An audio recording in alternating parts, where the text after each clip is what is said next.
The Rise and Shine podcast series is made possible by the generous support of Bonnie Vozar of Chicago, Illinois. I have unfollowed and stopped listening to musicians that want to erase me and my people, not because their art isn't beautiful or evocative or tonal, but because there is no longer an aesthetic distance between what they produce and what they stand for. This is Rise and Shine, a podcast that offers timeless wisdom and uplifting meditations to fill your heart, feed your soul, and start your day on a positive note. Here is Adrienne Gold Davis. I love popular culture. And while I live my life navigated through the lens of Torah, law, and values, I am still deeply engaged in worldly pursuits. And I can tell you what you should be watching this month on Netflix. And I am up to date on popular music, even from alternative rock stations. And I watch the Oscars and the Grammys. Okay, mostly for the fashion, that's true. But I read writers from around the world voraciously. Lately, though, I have felt like putting my foot through the big screen or tossing my phone across the room because my feed has been filled with Jew hatred. Now, I want to stay in the world, but I am beginning to understand the allure of living a more insular and sheltered existence because it's wearing on my Jewish pride and self-esteem, and it's exhausting me profoundly. And if I, as a committed Jewish woman, both in practice and in principle, if I feel worn down by this, how must the rest of the Jewish world be coping? Is the answer really to close ranks and avoid anything that might trigger us? Is it more important to create a safe space than to learn to live and move through these times despite their challenges? I got to tell you, my mother and father, for example, felt very differently when I was young about products that came, for example, from Germany. My father would have loved to drive a good German car, but my mother would not set foot in one. And I remember the first time I was a teenager, I bought a Braun hairdryer and I had guilt from a place I didn't even know still existed in me. So here's the question. Once again, almost 100 years later, can I watch movies with stars that are decidedly anti-Israel? Can I listen to music, buy tickets to a concert where the band has aligned themselves with the anti-Israel mob? Am I then voting with my wallet if I support them? And just like my parents post-war refused to listen to certain classical music from anti-Semitic German composers and held on to that sins of the father mentality for their entire lives, am I now avoiding watching shows where the lead actor has political views that feel like a threat to my very existence? As a teenager, I made fun of my parents' vigilance. But now what? A friend reached out to me on this very issue not so long ago. She had tickets to a band that she has been following faithfully since college. She buys all of their music. She supports them still. She told me that the lyrics in a new album that she got were so upsetting to her that she wondered, is going to see them? I mean, I already bought the tickets. She said, is that an act of self-hatred? Should she sell the tickets? Was she even allowed to go? We talked about this at length. One of the suggestions I had was that she write to them, express what she was feeling. I think this is not a bad idea. It's an offer of some education and context. Not that they would necessarily ever read it, but I said, maybe you'll feel less blindsided and less powerless if you actually say or do something.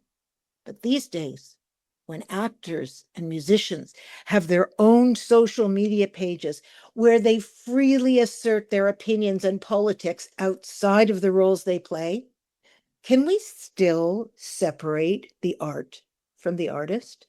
Is an actor who, by definition, is not representing his or herself when they play a part, are they still separate from their performances in this generation?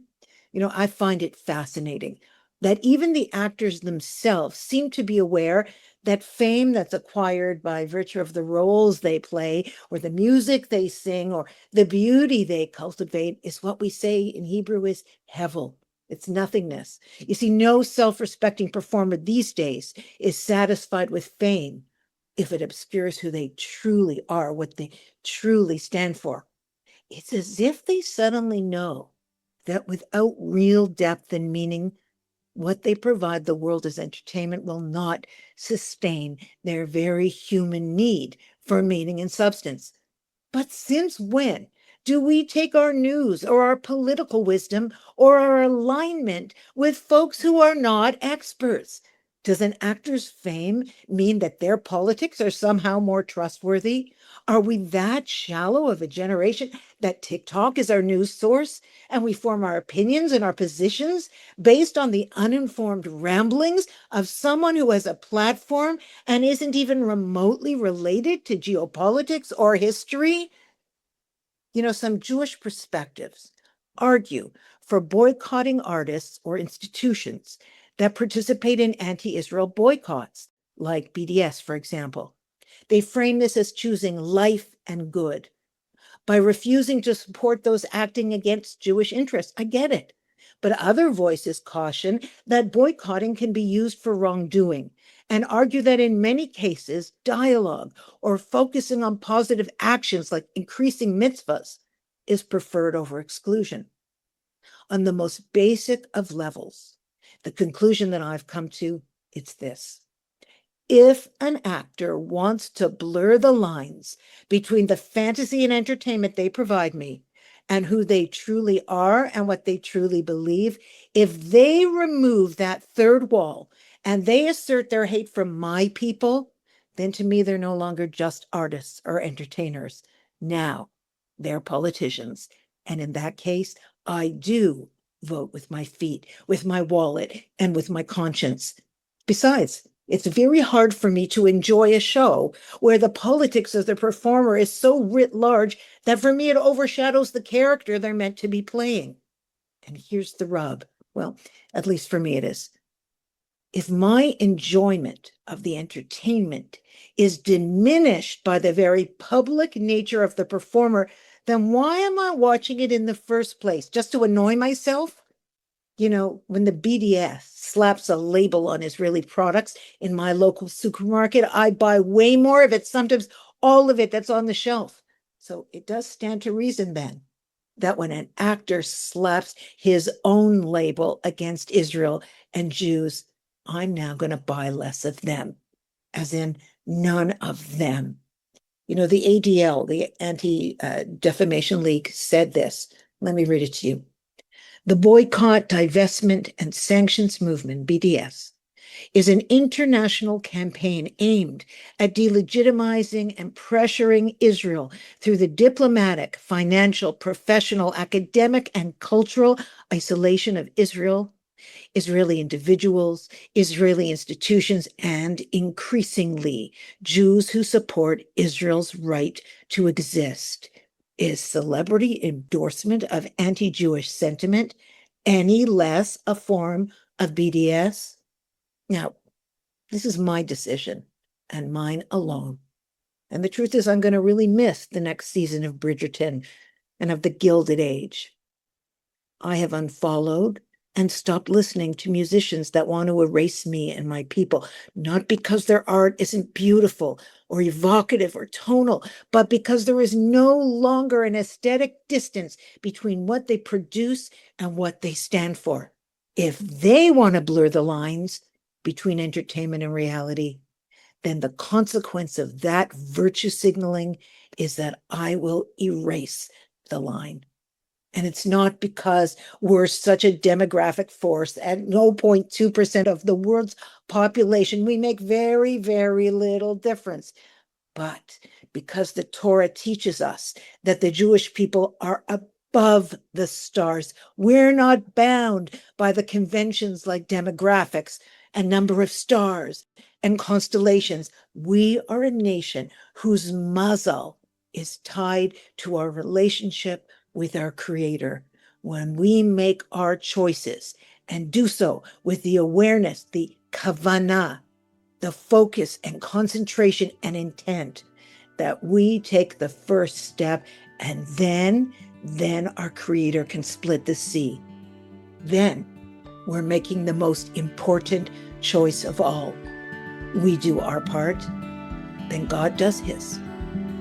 And for me, that means everything. Just ask Kanye. I'm Yisrael Chai. Thanks for listening to Rise and Shine. Don't forget to rate, review, and subscribe to Momentum Podcasts on Apple, Spotify, or wherever you get your podcasts. Join Adrienne again next time for more timeless wisdom and uplifting meditations that fill your heart, feed your soul, and start your day on a positive note.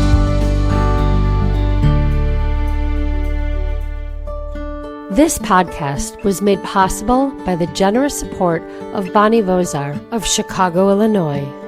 Spread the wisdom. Inspire Jewish individuals around the globe by supporting Momentum's podcasts. To sponsor, contact podcast@momentumunlimited.org. You're listening to a Momentum podcast. For unlimited inspiration, wisdom, and empowerment, visit momentumunlimited.org.